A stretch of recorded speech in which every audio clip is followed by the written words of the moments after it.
I just trimmed up some weeping willow trees in our yard, and I'm going to use these branches to grow more weeping willows.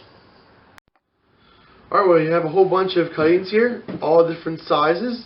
So it's good that we have this so we can talk about the different sizes of them.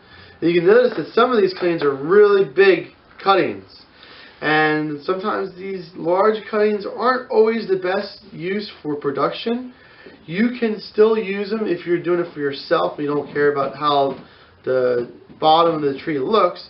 But what happens when you use these real big ones is that the first year's growth on it's real small, and as the tree gets bigger and bigger, that the small amount of growth to a large cutting that you have creates a lob, or it doesn't look right. It makes the real base real thick and heavy, but then the trunk of the tree is real thin, and it just doesn't have a real good appearance to it.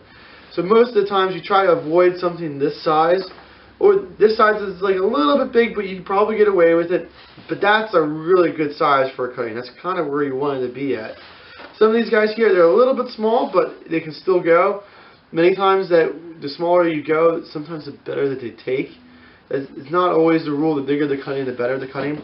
So when you're doing them, if you're doing them for like trying to resell, something like this might be too big. But if you're doing it for yourself and you don't care how the trunk of the tree looks, then go for it. You can use it. They actually will all work out. The best size is usually like this size to about, I would say maybe like this size for the cutting. That's the best size. Some of them, like this size is a little bit small, but it's okay. It all depends on the rest of the trees and how they're going to come out through. Now we have a pot right here we're working on. We're going to do a direct stick, which means that we're going to be sticking these guys into the container that you're going to be growing them into. So basically, when you push them into the ground, that's basically how you want to do it. You want to make sure that the top part of the tree is upwards and the bottom part is downwards, so the roots come out at the right end. And you want to push it into the soil. The real problem is that when you push it into the soil, it's like, how far down do you need to go? And you should push it down so that they are secure, they don't fall over.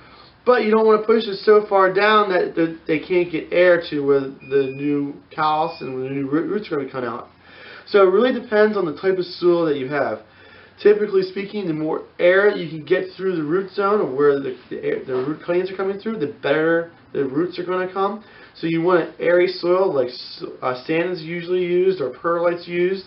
We use this here. This is our direct stick, so this is the potting mix that we use. So when you use something that's heavy, like suppose you put it in the soil, you can't push it down real far into the heavy clay because the air doesn't get down to it. But the more air there is in the soil, the further down you can push the cutting into. So that's the basic rules, and we kind of just push a whole bunch of them into it, and then we come back later and pull it apart and put each one into a single container, or each cutting into a single container. So this is basically how we go after it. This is something that we do for fun, and we do sell some of the trees that we grow with this, but it's just something. When you're growing trees at a nursery, you do it because you like growing trees. You don't do it for the money. And we grow a lot of trees here at Highland Hill Farm. Now, Michael, if somebody has a question on how to grow a tree or how to propagate a tree, how can they get a hold of you? Well, I do not want to say that I am an expert of it. Most of the time when we do cuttings, we actually look up the information before we start. So if you're trying to do like a spruce or a pine, and you give me a call, I'm going to be honest, I'm probably going to tell you I don't know how to do it. But you have to look it up. You have to research the information before you start to make sure you know how to do it. There's generalizations that I can tell you, but again, if you're doing holly or you're doing locust, there's a lot of different ways for propagation to occur on those, and research is the most important thing. And each tree has a better time of the year to propagate? Yeah, there's also different methods too. So like what time of year dictates the method that you're going to use. So there's a lot of there's a lot of information out there. Propagation is a huge field. There's a lot of different ways of going after it, and there's a lot of different systems. It's not like there's a science; it's more of an art.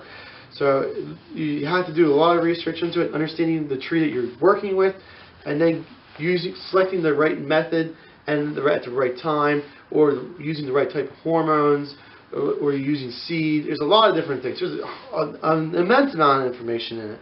So the best thing to do is to look it up. Okay, that's but best Michael, thing. if they have a question, what number can they reach you at? My cell phone number is 267-446-2376. And what is our location? We're located in Fountainville, Pennsylvania. Thank you very much, Mike. You're welcome. Highland Hill Farm, what we'll do is we'll put a little plastic jug over this, and that'll help speed up the process. It'll make it into a little miniature greenhouse. You can use all kinds of jugs to put over top of your cuttings, as we do at Highland Hill Farm. You can grow many different kinds of trees and shrubs using this technique. We like to do it with yellow twig dogwoods, red twig dogwoods, bald cypress, and dawn redwoods. Those are all easy to do and very profitable for us. We sell lots of those trees at Highland Hill Farm, so we need to grow quite a few of them. And you can too. If you want to stop into our farm and see our operations, we'd be glad to show you how we grow our trees, how we propagate them, how we plant them. You show you our equipment so that if you want to get involved in growing trees, you can too. There's plenty of room for everybody to grow trees. Give us a call at 215-651-8329. This is Bill at Highland Hill Farm.